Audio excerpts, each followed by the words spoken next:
আজকে থেকে না হলে 30 বছর হয়ে আছে এই কাজ করি। মানে সিজন ফল যেটা থাকে, যেটা আনারস আছে, ববি আছে, কত আছে না, কমলা আছে, যেটা পাই যে সময়টা আমি আছে।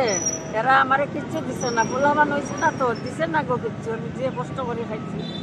জামাই বালা আছিল, কিন্তু জামাই হঠাৎ মারা গেছে। 30 বছৰ আগতে হঠাতে মৃত্যু হৈছিল স্বামীৰ।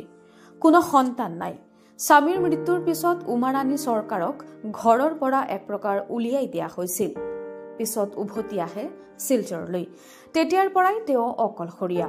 পথৰ দাঁতিত বহি পেটৰ তাৰণাত বতৰৰ ফল বিক্ৰী কৰি আছে।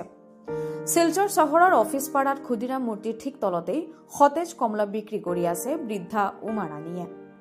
উমাৰাণী চৰকাৰে বতৰৰ ফল মূল বিক্ৰী কৰিয়ে স্বাৱলম্বী হৈ পৰিছে। এনেকৈয়ে পাৰ হৈ গ'ল অকলশৰীয়া জীৱনৰ 30টা বছৰ। বৰ্তমানে উমাৰাণীৰ ঠিকনা শিলচৰৰ ঘনিয়ালা মুকাম ৰোড। আমার নাম উমারানী সরকার। কোনখানে থাকুন? ঘনিয়ালা মুকাম ৰোড, কমলা। কোনখান থেকে আইছে? হরিনগর। আমরার কাছাড়ি জেলা না?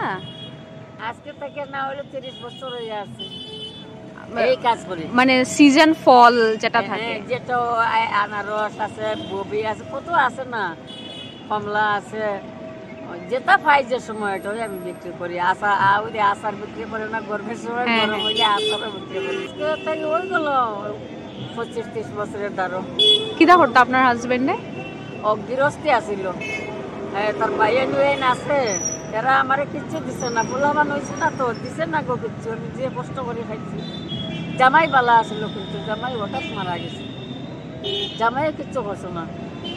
জামাই মানে কার মরণ কিরকম বলতে পারতো না। আমি ওরকম যেতে পারি, জামাই বাইরে দিছে না, আমার কিচ্ছু দিছে না সরকার। আপনার কোনখানে গ্রামের বাড়ি আছিল? তিনসুকিয়া। উমাৰাণী চৰকাৰৰ স্বামীৰ পৰিয়াল আছিল সচ্ছল অভিজাত্য। বিশাল সম্পত্তিৰ অধিকাৰী তেওঁলোক। কিন্তু স্বামীৰ মৃত্যুৰ পিছত তিনিচুকীয়াৰ পৰা খালী হাতেৰে উভতি আহিবলগীয়া হ'ল তেওঁৰ। কোনো সন্তান নাই তেওঁৰ। গতিকে এই সুযোগত তেওঁক এক প্ৰকাৰ উলিয়াই দিয়া হয়। ধন সম্পত্তি থকাৰ পিছতো উমাৰাণীয়ে নাপালে একো আৰ্থিক সাহায্য। গতিকে স্বামীৰ মৃত্যুৰ পিছত তেওঁ শিলচৰলৈ গুচি আহে। স্বামীৰ পৰিয়ালৰ কোনো খবৰো নাৰাখে তেওঁৰ। পেটৰ তাৰণাত কিবা এটা কৰিব লাগিব বুলি ভাবি তেওঁ বতৰৰ ফল মূল বিক্ৰী কৰিবলৈ ধৰিলে। কমলা, আনাৰস, আম, ঋতু অনুসৰি বিভিন্ন ফল বিক্ৰী কৰে তেওঁ। এতিয়া কমলাৰ বতৰ, সেয়েহে তেওঁ পথৰ দাঁতিত বহিয়ে কমলা বিক্ৰী কৰি আছে।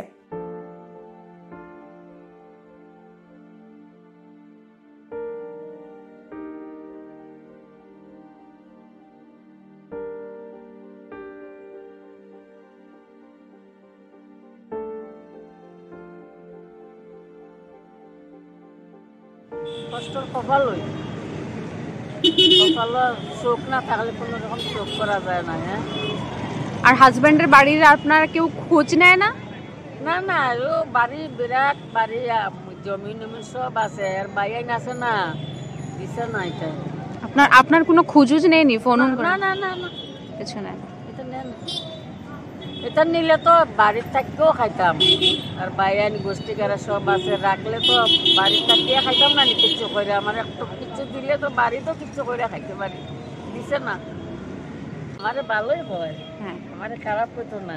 আমারে সবে মায়া করে, কাস্টমারও মায়া করে। বেঁচে মানুষ বইছে, কত দাম দর করে না, লইয়া যাইব। আমিও এক সময় মায়া করি, আচারে বাবা ডাকি, দাদা ডাকি, একটা কিতা করে খাবার জিনিস আছে, দিতে লাগে একটা। এখন কমলা হালি কত? তখন তো কমলার আলি 40-50, তো 6টা 7টার ভিতরে আইতে লাগে, নাইলে পাওয়া যায় না। সব মাইসে লইলা।